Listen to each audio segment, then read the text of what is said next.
Bonjour à tous. Dans cette partie de notre formation, nous allons voir comment est-ce qu'on administre la partie réseau de notre firewall. Donc, on se rend dans notre firewall et on va cliquer sur réseau. On va commencer par les interfaces. Très bien.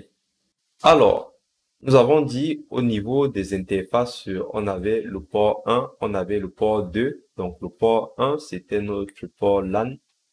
Et le port 2, c'était notre port WAN. Très bien, on va commencer par faire quelques modifications au niveau du port LAN. Donc, on clique deux fois dessus et on va lui donner un alias pour indiquer que c'est le port LAN. Alors, on n'a pas de VRF. Alors, si vous voulez mettre une adresse IP manuellement, vous cliquez donc sur manuel. Si vous souhaitez avoir une adresse IP en DHCP, cliquez dessus. Alors, ça, on ne verra pas. Pour l'instant, on ne fait pas de capture, donc ça, on passe. Vous pouvez rajouter une adresse IP secondaire. Alors, pour les autorisations, c'est ce qu'on a vu tout à l'heure. On avait le HTTPS, HTTP, le ping, HT40 Manager, SSH. Vous pouvez aussi activer le SNMP pour la supervision. OK, donc pour le reste, on laisse par défaut. Alors, ensuite, serveur DHCP. On va profiter donc pour activer le DHCP ici, c'est une fonctionnalité aussi qui est très importante. Alors, pour activer le DHCP, c'est très simple, donc vous l'activez là et vous voyez, il vous donne une liste d'adresses, il vous propose une plage qui commence par 1.249 et lui, il fait l'exclusion parce qu'il sait qu'on a pris l'adresse en 250 qui est notre adresse ici. Donc, il fait l'exclusion et puis il nous redonne une plage. Donc, on peut laisser ça par défaut ou on peut décider de réduire la plage, c'est comme vous voulez. Donc, le masque, c'est bien ça. La durée du bail, tout est bon. Passerelle par défaut, identique à l'interface. Donc, quand il dit identique à l'interface, c'est bien notre port 2, donc cette interface. Alors, vous pouvez choisir de spécifier, mais c'est toujours la même chose. Donc, vous laissez. Ensuite, il y a quoi d'autre? Détection des périphériques, ça vous ne touchez pas, ça vous ne touchez pas, etc. Et vous validez. Donc, lorsque vous validez, ce qu'on va faire, on va aller faire rapidement un petit test. Alors, regardez. Donc, ici, je viens là, je fais propriété. Donc, pas là, pardon. Statut, détail. J'ai bien obtenu une adresse en 192.168.1.2. La passerelle, c'est bien 1.250. Et vous avez des serveurs DNS. Alors, si j'essaye d'aller sur Internet, Google, je ne pourrais pas aller sur Internet. Par contre, j'ai des serveurs DNS. Très bien. Maintenant, ce qu'on va faire, c'est que on va modifier les serveurs DNS pour voir aussi comment le serveur DNS fonctionne. Donc, on revient sur notre pare-feu. Hop.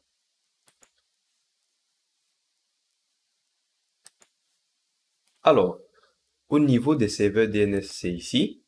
Vous voyez que par défaut, le Fortinet possède des serveurs DNS. Actuellement, il nous dit que ces serveurs DNS-là ne sont pas actifs, ils sont inaccessibles.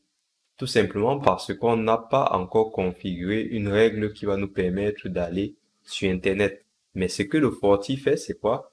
À chaque fois, il est en train de tester ses serveurs DNS pour voir si ça fonctionne. De ce fait, si le serveur DNS primaire ne fonctionne pas, il va passer au serveur DNS secondaire. Or, vous voyez, Fortinet, en fait, il nous fournit des serveurs DNS. Cela signifie que si on n'a pas besoin de ces serveurs DNS-là, on peut nous-mêmes renseigner des serveurs DNS. Alors, imaginons qu'on ne fait pas confiance au serveur DNS de Fortinet, on peut décider de prendre un serveur DNS de Google et de mettre un serveur DNS secondaire de Fortinet. Donc, je fais appliquer et là, si je repars sur ma VM, hop, je vais désactiver et je réactive. Hop, statut, hop, vous voyez, j'ai mes serveurs là. Donc, ensuite,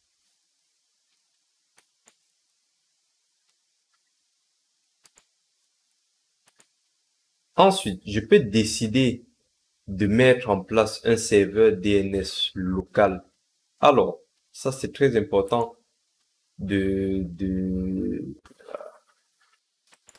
Alors, ça c'est très important de comprendre. Ce que je vais faire, je vais prendre le tableau. On va faire un truc. Alors, vous avez votre machine là, qui est là. Vous avez un Active Directory qui est en 192.168.1.253 qui fait aussi DNS, donc AD et DNS. Très bien. Vous avez vos machines qui sont dans le réseau. Ok. Vous avez votre boîtier Fortinet qui est là. Fortinet. Et ensuite, vous avez votre routeur. Et vous avez Internet. Alors, il faut savoir que le serveur DNS nous permet de faire la résolution de nom. Hein. C'est grâce au serveur DNS qu'on arrive à se connecter sur Internet. Donc, s'il n'y a pas de serveur DNS ou de service DNS, on ne pourra pas aller sur Internet. Donc, ce qu'on a fait, c'est qu'on a demandé au firewall de nous donner des adresses IP, de nous fournir les serveurs DNS de Google. Alors, on peut décider de faire que l'AD fasse office de serveur DNS. Cela signifie quoi? Cela signifie que quand je vais vouloir me connecter sur Internet, la requête, elle va faire comme ça. Elle va aller sur le serveur DNS. C'est le serveur DNS qui va valider et qui va faire la résolution de nom. Ensuite, on va se rendre sur Internet. Cela signifie que si je veux configurer le serveur DNS en spécifiant que c'est mon AD, alors je vais tout simplement aller spécifier dans le Fortinet l'adresse de notre Active Directory 253. Je vais lui donner, si on a deux serveurs AD ou deux serveurs DNS, je peux renseigner les deux noms et c'est ça que ça signifie. Alors, pour la bonne pratique, ce qu'on peut faire, c'est de dire qu'on va mettre cette adresse ici comme ça, .253. Ensuite, pour être sûr que si le serveur DNS principal tombe, même si ce serveur-là, parce que quand on met en place un serveur DNS dans une entreprise, c'est aussi pour gérer nos propres noms de domaine. Hein. Ça signifie que peut-être on héberge un site internet dans l'entreprise, etc. Donc, en gros, si le serveur DNS tombe, on n'aura pas forcément accès à notre site qu'on héberge dans l'entreprise, mais on peut quand même avoir Internet en mettant ce serveur DNS là. Donc, ensuite, vous renseignez bien le nom du domaine ici, TickMe.More. Voilà. Donc, le nom du DNS local. Vous le renseignez là du serveur. Voilà. Et là, si vous appliquez, vous refaites la même chose au niveau du test. Hop.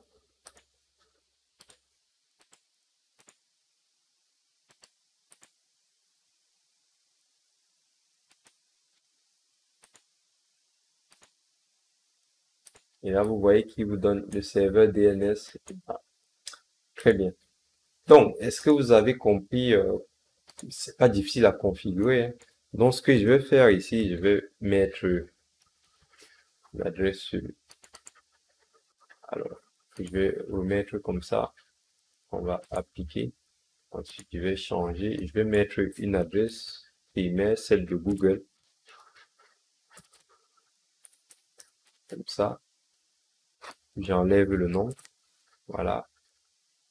Bon, ça on laisse par défaut. Et ça, c'est dans le cas où on a des serveurs DNS spécifiques. Donc, on valide. Il nous dit qu'il est inactif, c'est pas grave. OK. Ensuite, je vais revenir sur ma configuration de l'interface. Donc, le port LAN. Si vous mettez spécifié ici, vous allez juste spécifier une adresse d'un serveur DNS.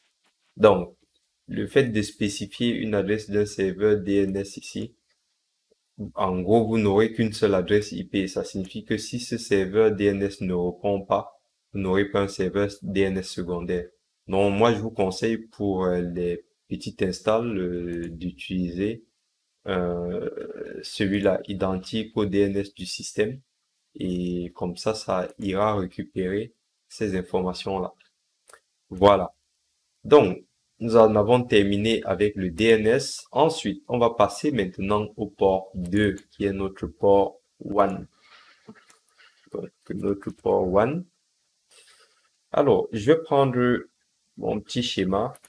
Et en fait, ce schéma non, c'est pas le schéma du départ. Alors, ce qu'on va faire, on va effacer un truc. Alors, le schéma du départ, c'est celui-là. Alors, visio, c'est celui-là.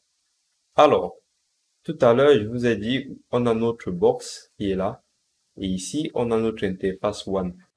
Alors, ce que je vais faire, c'est que je vais laisser mon interface WAN en DHCP, de telle sorte que si l'opérateur change son adresse IP ici, nous aussi, on va récupérer une adresse IP là. Par contre, il devra nous prévenir qu'il a changé d'adresse IP pour qu'on puisse faire nos paramétrages parce qu'il faut bien configurer une route par défaut vers cette interface-là.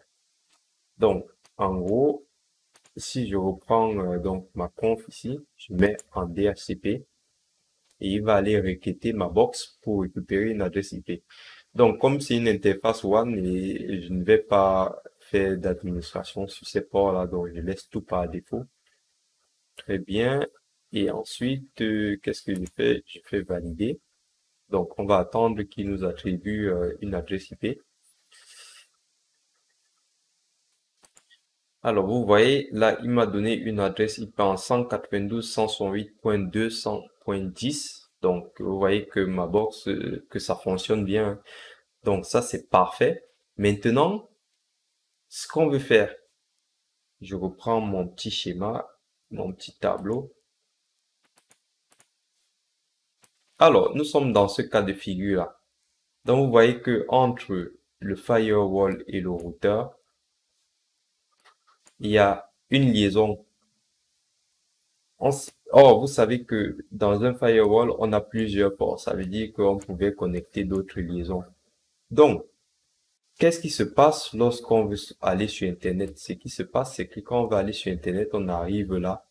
Comme le firewall, c'est aussi un routeur. Hein, donc, s'il n'y a pas de routage, il ne saura pas quelle est sa destination et qu'est-ce que le paquet va faire. Il va tout simplement être supprimé.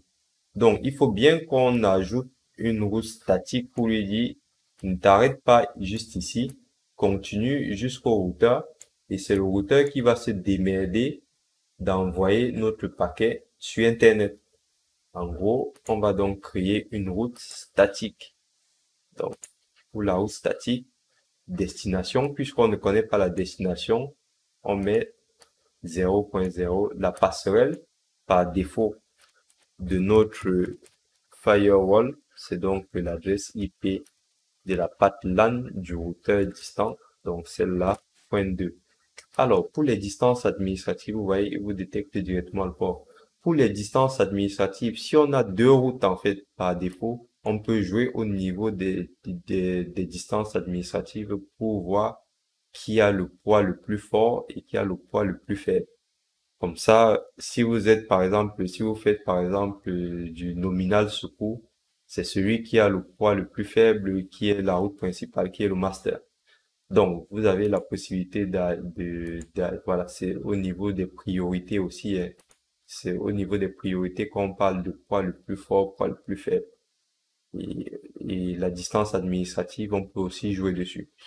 Donc, je fais OK et je m'arrête là. Très bien. Donc, la route par défaut est activée, les deux interfaces sont activées, le DNS est activé, le DHCP est activé. Donc, on est bon au niveau des interfaces et de la route statique. Voilà. Donc, je vous dis à tout de suite pour continuer le paramétrage de notre firewall. Merci et à tout de suite.